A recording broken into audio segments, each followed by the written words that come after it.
If you thought the NFL was just about touchdowns, tackles, and trophies, think again, because what just happened didn't explode on the field. It exploded after the clock hit zero, and now the entire football world is split straight down the middle. One moment, the cameras were locked on history, records shattered, a legacy sealed, the kind of night athletes dream about. But seconds later, the spotlight shifted. Not a celebration, not to stats, not to contracts, but to defense. Public defense. Loud defense. The kind that makes people uncomfortable. Because instead of soaking in praise, instead of letting the moment belong to him, Myles Garrett stepped up and said something that sent shockwaves through locker rooms, sports blogs, and timelines everywhere. And the name he defended? Shedeur Sanders. Yeah, that name. The one critics love to question. The one fans argue about nonstop. The one people say is overhyped, protected, or not ready. And suddenly, one of the most dominant forces in football was telling everyone to put respect on it. The internet couldn't believe it, and honestly, neither could the analysts. Was this leadership, or was this damage control? Was Garrett protecting the truth, or exposing something nobody was supposed to talk about? If you were in that locker room, same pressure, same cameras, same backlash, would you speak up?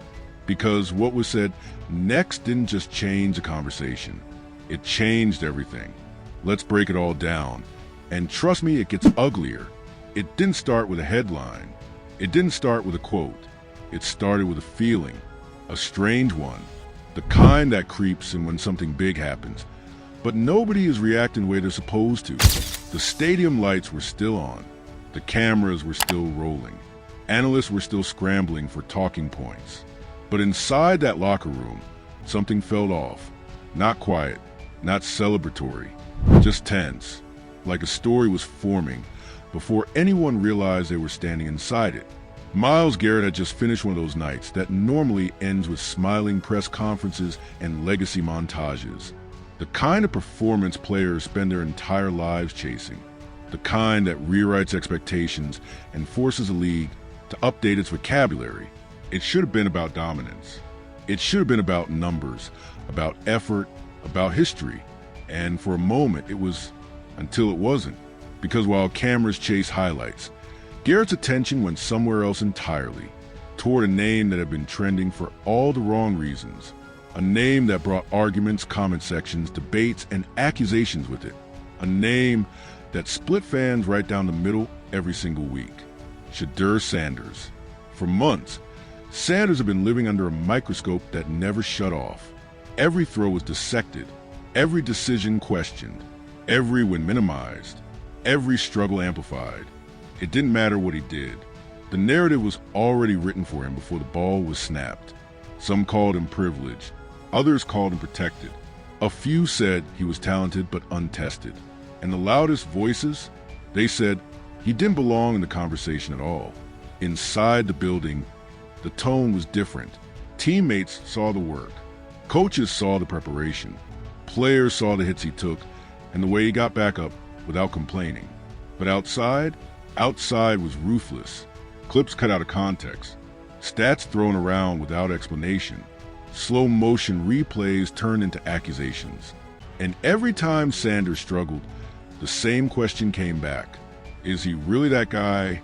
That question had been following him all season, through road games, through cold nights, through moments where protection collapsed and the pocket vanished before plays could even develop. Sanders never addressed it publicly. He didn't clap back. He didn't subtweet. He didn't leak frustration through interviews.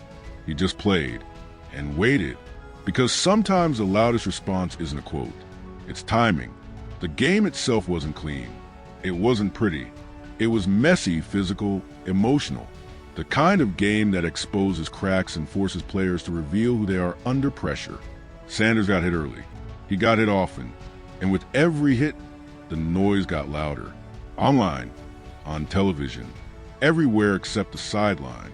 Drops killed momentum. Protection broke down. Drives stall for reasons that never show up neatly in box scores. And from the outside, it looked like another example of Sanders coming up short.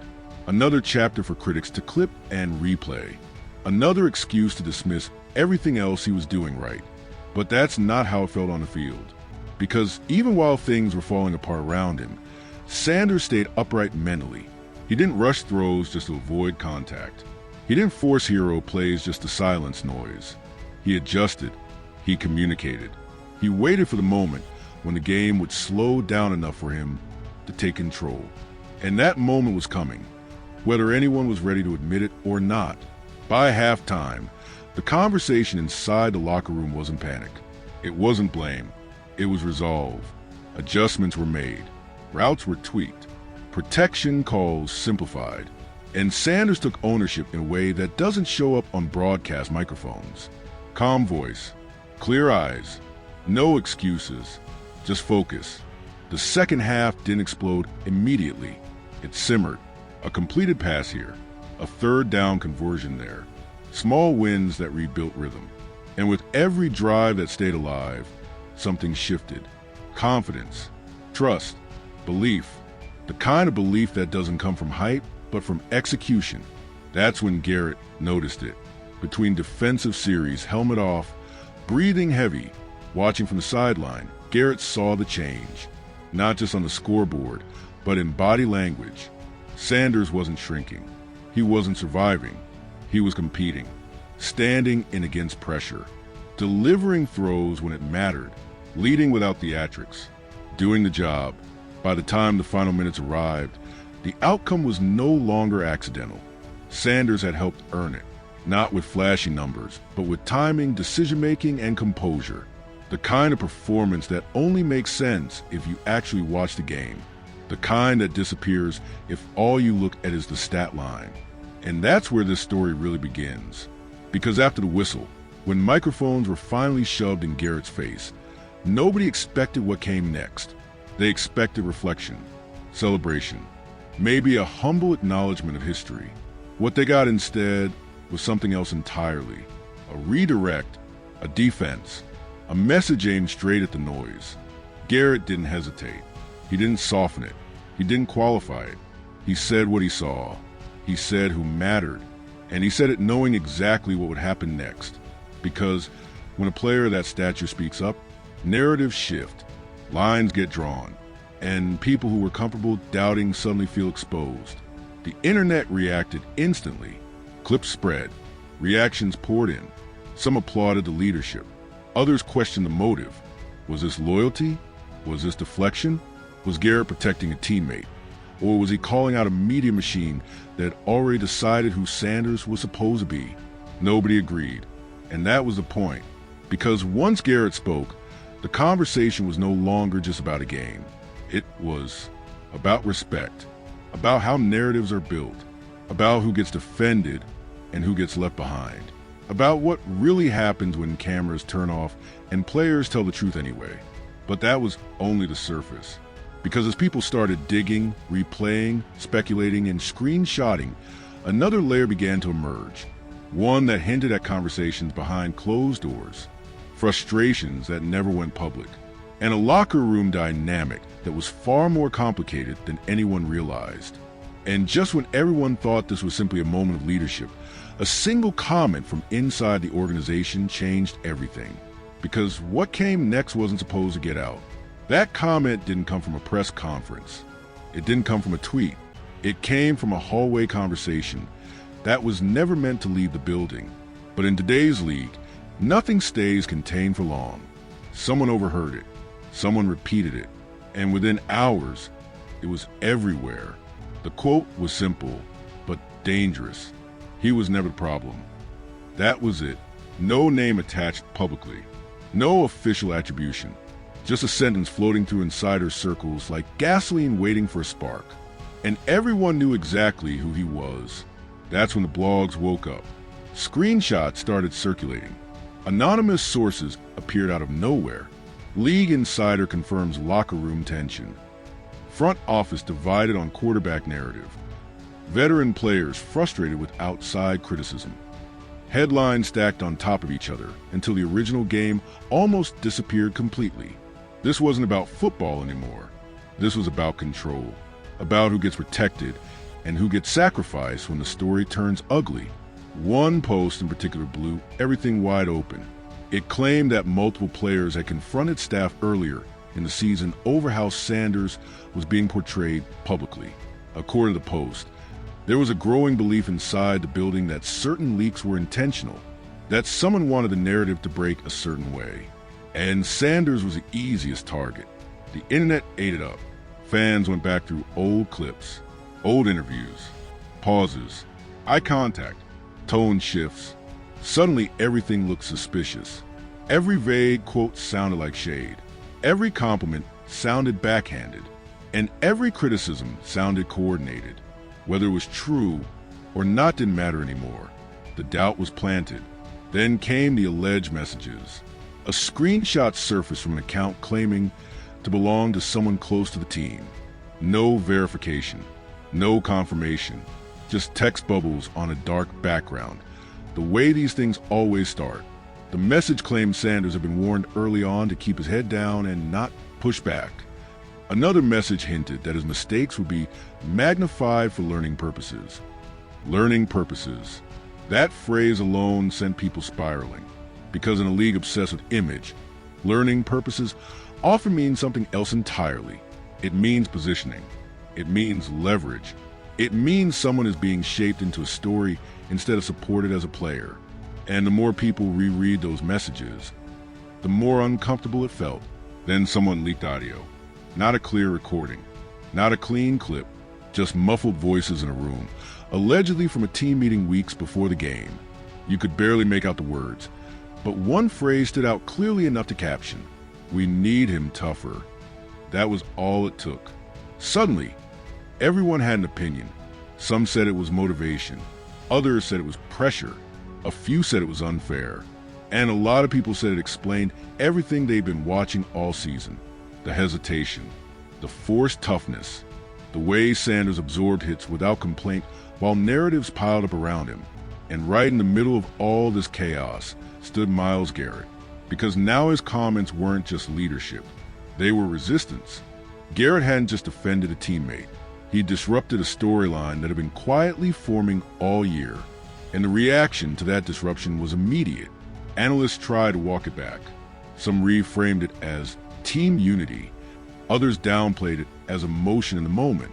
A few suggested Garrett was overstepping. That only made things worse. Because when people tell you not to look somewhere, curiosity takes over.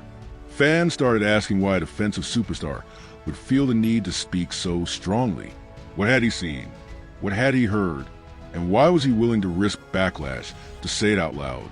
One former player chimed in on a late-night show, smiling but careful with his words. He said, "When guys talk like that, it's because something's been bothering them for a while." He didn't name names. He didn't accuse anyone directly. But the implication was clear. This wasn't spontaneous. Another personality took it further. He claimed that Sanders had been dealing with quiet frustration behind the scenes, that the pressure wasn't just external, that expectations were being communicated in ways that felt more like tests than support. Again, no proof, just enough specificity to feel real. And then came the sarcasm. Memes flooded timelines. Nothing says trust like public doubt. Teach toughness by throwing him under the bus. Amazing leadership, truly. People laughed, but the laughter carried an edge, because humor is how the internet processes discomfort. Meanwhile, Sanders stayed silent. No statements, no cryptic posts, no reactions, just practice footage and routine answers. The calm in the middle of the storm only made the storm louder. Some praised maturity. Others said it looked like suppression. Either way, the spotlight didn't move. What did move, though, was the tone around Garrett. Suddenly, his words were being dissected like evidence. Phrases replayed, inflection analyzed. People noticed how deliberate he sounded, how he didn't stumble, how he didn't hedge. That wasn't emotion spilling out. That was intention, one blogger wrote. That didn't sound like a teammate caught up in the moment. That sounded like someone correcting the record. And that's when another name entered the conversation. Not a player, not a coach, someone higher up. Someone whose job depends on narrative as much as results. The rumor was simple but explosive. that certain storylines have been encouraged early in the season to manage expectations. That Sanders wasn't supposed to shine too quickly. That patience was being manufactured. Again, no proof. But at this point, proof wasn't required. Too many pieces felt like they fit. Fans split into camps overnight. One side said this was all overblown drama. The other said it explained everything. And in the middle were people asking a dangerous question. What happens next? Because once narratives are exposed, even partially, they don't just disappear. They react, they adapt, they fight back. And just when it seemed like the conversation had reached its peak, a final development dropped that shifted the entire tone from speculation to consequence. A scheduled appearance was quietly canceled. No explanation, no announcement, just gone from the calendar. And that silence spoke louder than any quote ever could. Because when things start disappearing, it usually means something bigger is happening behind closed doors. The cancellation didn't come with drama. No breaking graphic. No official explanation. Just a quiet removal that only the most attentive people noticed at first. A scheduled appearance erased. A media obligation suddenly postponed. And in this league, postponements don't happen without reason. That's when the conversation shifted from speculation to consequence. Because silence, especially from powerful places, is never accidental. Inside the organization, things tightened. Media access shortened. Answers became safer. Phrases like team focus and looking ahead replaced anything resembling honesty. It was the kind of response pattern veterans recognize immediately. Damage control. The kind that doesn't mean guilt, but definitely means awareness. And right in the middle of it all stood Shedeur Sanders, carrying himself the same way he always had. Calm, controlled, unbothered on the surface. But anyone who understands pressure knows that composure doesn't mean immunity. It means containment. It means learning how to hold weight without letting it show. Those close to him noticed small changes, longer hours, shorter answers, a sharper edge in practice. Not anger, precision. The kind that comes when someone realizes they're no longer just playing the game, they're surviving the story. Because once narratives start circling, they don't just target performance, they attack identity.